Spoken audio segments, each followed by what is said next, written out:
Have you ever wondered how to get your business noticed other than using social media? Well, if that's ever a question you've asked, then this is definitely the episode for you. So tune in while we chat about 7 and maybe a few little more ways about how to get your business noticed, not just by using social media. Hey, welcome to the Small Business Made Simple podcast, brought to you by socialmediaandmarketing.com.au. Being in business is never easy, but it can be simple, or at least simpler. Join me, your host Jen Donovan, every week where we focus on marketing, social media, and working towards simplifying your business. You with me? Let's do this. Gonna dream it big, 'cause someone out there listening. Everyone's got a voice to give, and it's time I heard you whistling, 'cause there's no point at all, in dreaming small. Hey there, podcast family. Welcome to episode 59 of the Small Business Made Simple podcast. Thank you, as always, for lending me your ears today.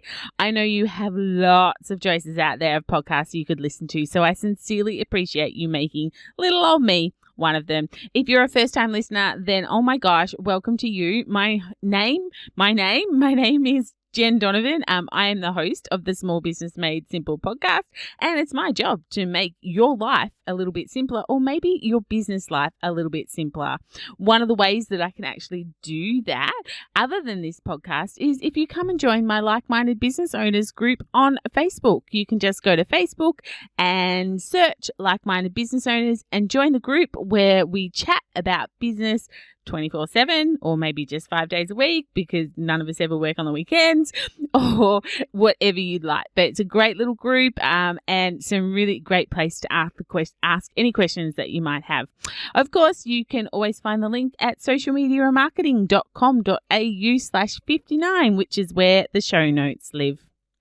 I recently ran a networking event, and when I say recently, I mean just 2 nights ago. So I had another episode all ready to go for this week, but I had a question posed to me, and it's just been one of those things that has eaten at me. And I'm like, no, I need to strike while the iron's hot, and I need to do the podcast about this question.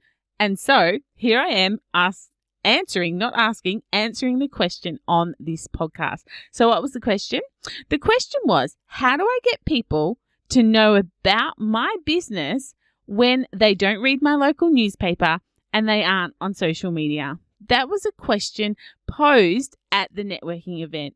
Boom. That is a spectacular question, isn't it? I loved it, and it's really made my brain just go a gazillion more miles an hour than what it normally does. What percentage of the population do you think we're dealing with this question? Well, I actually think we're not dealing with much of the population. If you believe the stats, around 95% of Australians are on social media, especially Facebook. So I think the question should be more like, how do I get people to notice my business if they aren't active on social media, or haven't already found me on social media and don't read my local newspaper? And that's the question I'm going to answer on this podcast today, because I believe I actually see this. So many business owners make these mistakes, and rather than fixing the mistakes, they go looking for that easy solution, that Band-Aid solution.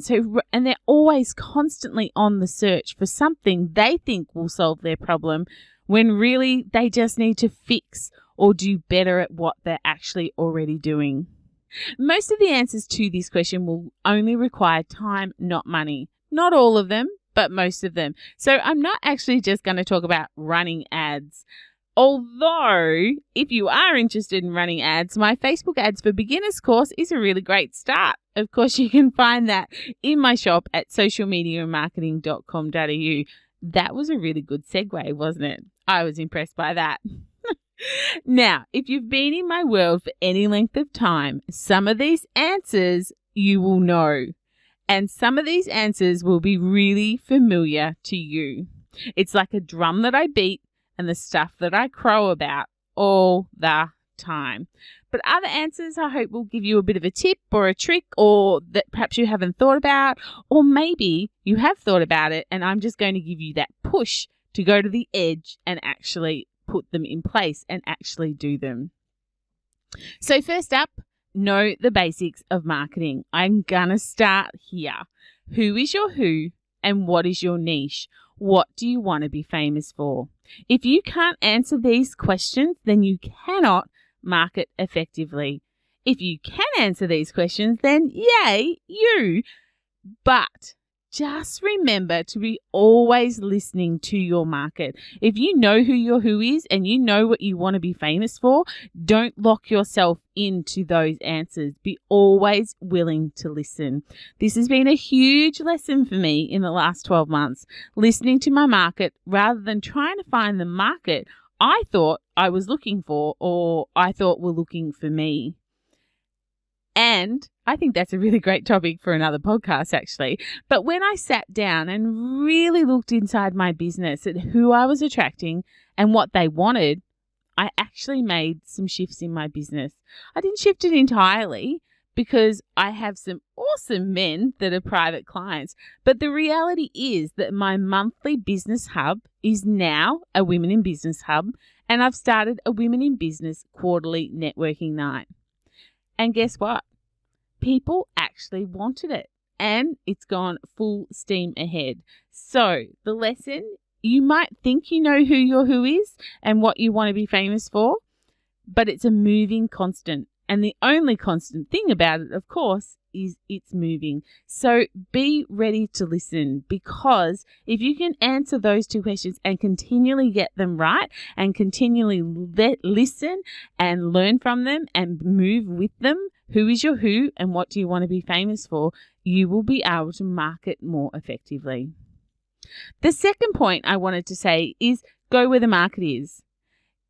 You've got to know the first bit, so who is your who and what do you want to be famous for? But once you know that, go where the market is. Figure that out. Where do your ideal clients, your ideal customers, your ideal prospects, where are they hanging out? Don't do Instagram because you like it. Do it because your prospects are hanging out there. Don't not do Instagram because you don't like it, even though you know your people are on Instagram.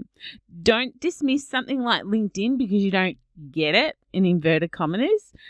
Because if your people are there, you've got to learn all you can about the platform. You need to conquer it. You need to go where your market is. If your people are in Facebook groups, then get in there, give enormous value, make them feel loved, and make them love the crap out of you. Again, learn to listen, or in this case, learn to observe. Is this easy? No, maybe not. And maybe it will take research. So grab yourself a wine or grab yourself a coffee, depending on what time of day it is, and do some research. The third point I wanted to make was to spend time on social media. If there's one thing I can guarantee, or at least 99% of the time I can guarantee it, you cannot put up a post and expect the money to be rolling in.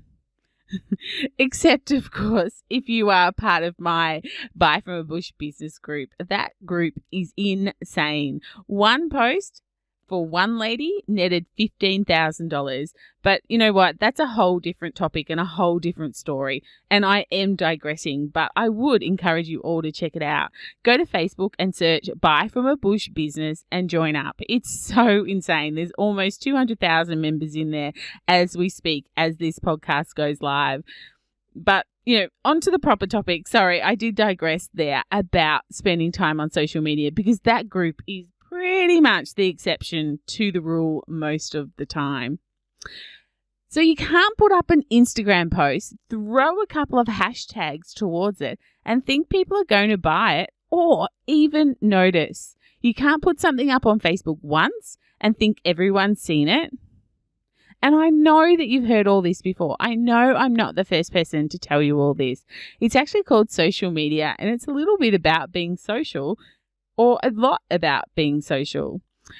The latest statistics are starting to tell us that we should be active on a social media platform 10 minutes before we post and 10 minutes after we post, to show that we are interacting on the platform and we're just not posting and ghosting. I'm not really sure about the whole 10-minute thing and whether that's accurate, but I really do agree with the premise.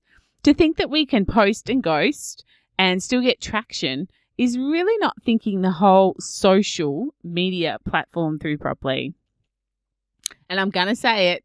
Here it comes, guys. H2H. Human to human.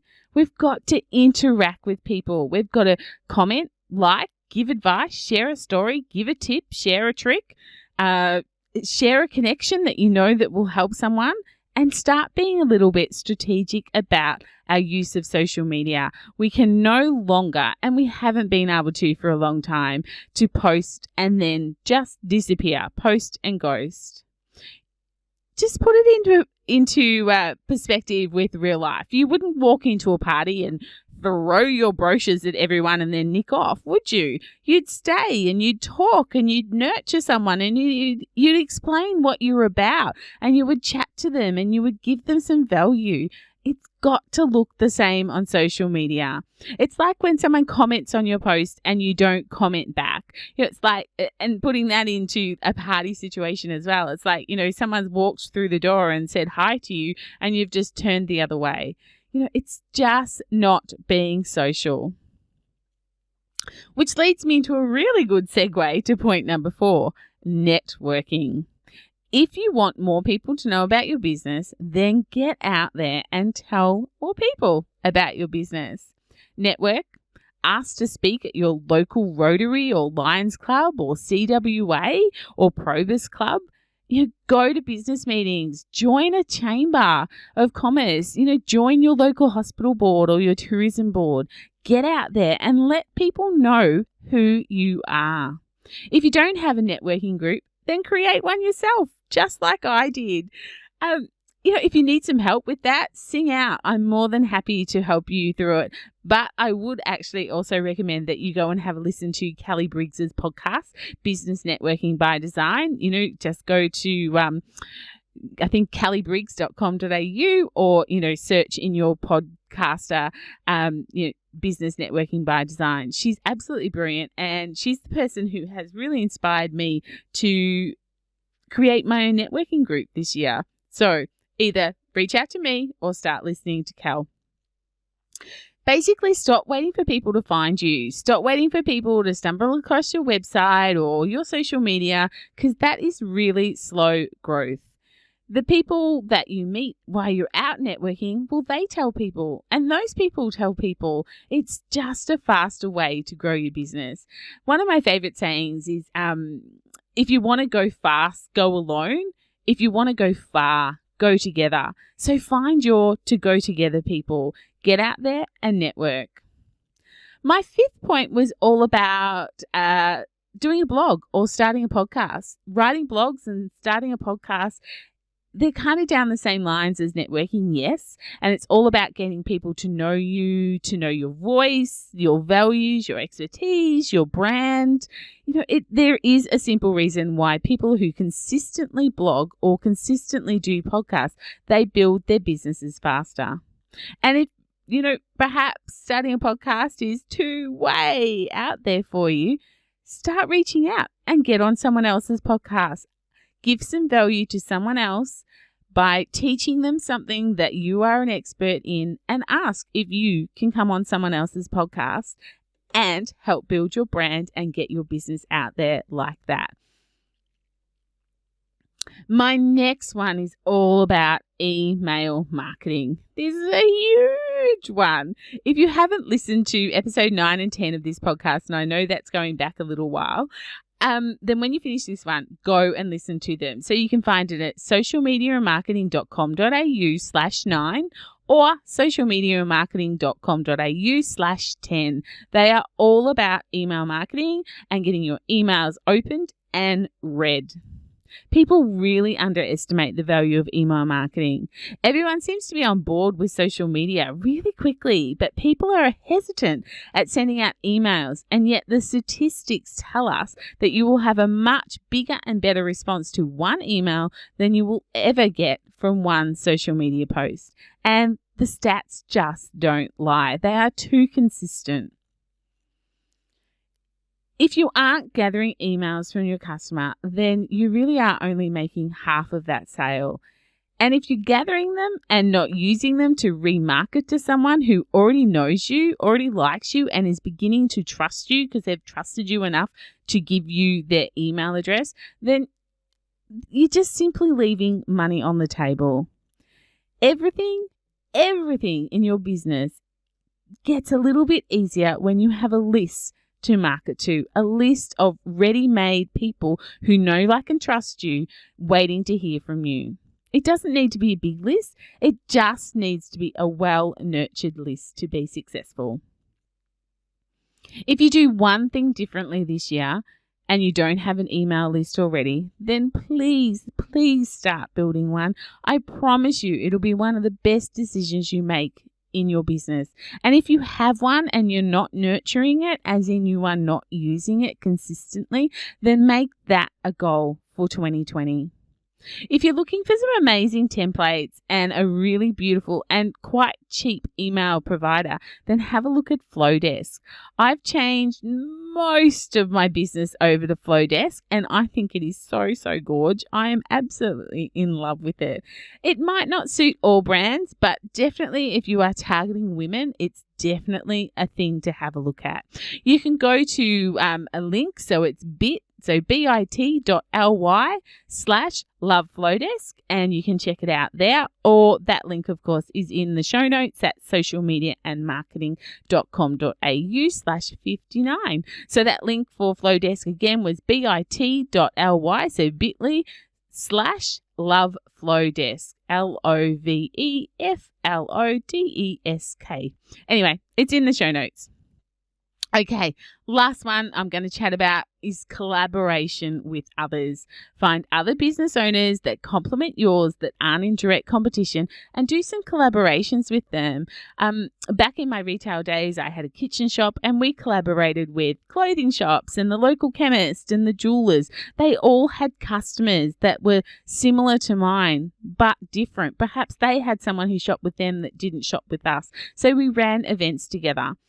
But you don't have to run events together. You can do like an Instagram takeover where you give each other your Instagram passwords and you take over someone else's Instagram for a day. You do some stories and post all about your business on their platform. Maybe you could guest blog for someone else, or like I said before, maybe you could offer to go on someone else's podcast and then, offer them something in return.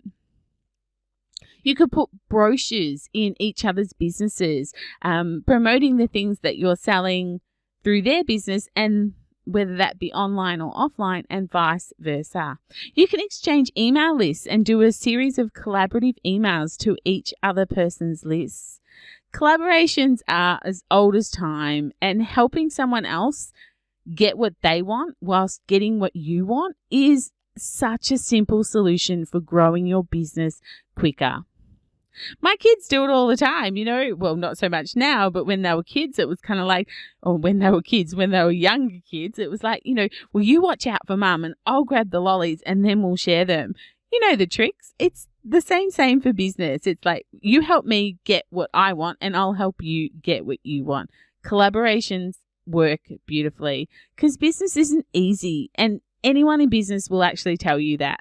And most people, if they are honest, will actually tell you that going into business for themselves was one of the best and one of the worst things they've probably ever done. So don't do it alone. It's too hard. Find your tribe and share your story with that tribe. Hanging out with like-minded people, financial collaboration or not, is one of the best things you will ever do for your business. It is hands down one of the best things I have ever done for my business and ever will do for my business. So there you go. There's 7 ways to get your business noticed pretty much without an injection of cash or an injection of capital. But there's heaps of other ways, and because I'm an overachiever, I'm going to share some of them with you. You can do Facebook ads, Google ads, you can post into Facebook groups like other people's Facebook groups. You can run online competitions, you can run a top fan competition. You can do giveaways in store, online, which are really good for helping you build your email list. Just saying. You can literally walk the streets of your business district and introduce yourself to other business owners and say, hey, this is what I do, or this is what I sell. And hopefully then they can give you referrals because they know what you do. And maybe if you give referrals to others, be, that whole give, and then someone will return the favor to you. Oh my goodness, I could go on and on, but I just won't. I'm sure you can come up with lots of others that I haven't even mentioned here, and perhaps even some that I have never ever thought of.